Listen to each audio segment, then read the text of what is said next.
Hey all, welcome to Tanvi and mom. వీడియోలో చూపిస్తున్నట్టు జున్ను అనేది పర్ఫెక్ట్ స్మూత్ గా రావాలి అంటే నేను చెప్పే కొలతలు రాసి పెట్టేసుకోండి.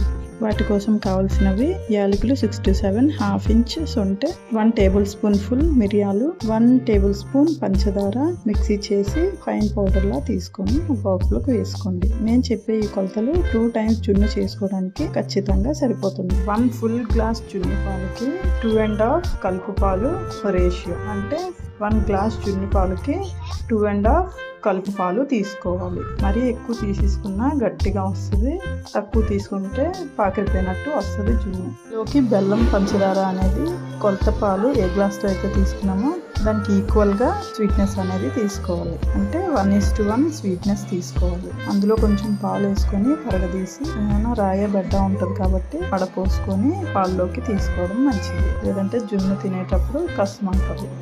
బెల్లం వడకట్టేటప్పుడు బెల్లం అనేది ఎక్కువ మిగిలిపోయిందని అనిపిస్తే ఈ ప్రాసెస్ని మరొకసారి రిపీట్ చేసి వడకట్టండి.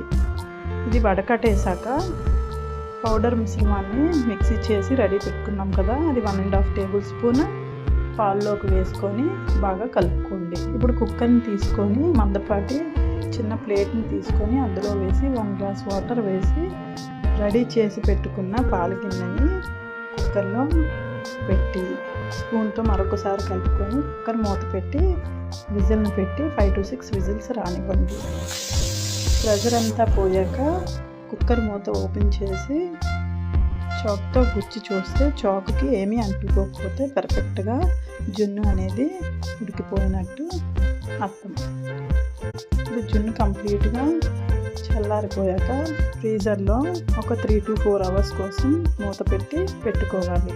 3-4 గంటలు పోయాక జున్ను బయటికి తీసి ఒక ప్లేట్ తీసుకొని గిన్నెని అటు నుంచి ఇటు ఫ్లిప్ చేసుకొని ప్లేట్లోకి పెట్టుకొని ఇలా కట్ చేసుకొని సర్వ్ చేసుకుంటే సూపర్ యమ్మీగా ఉంటుంది.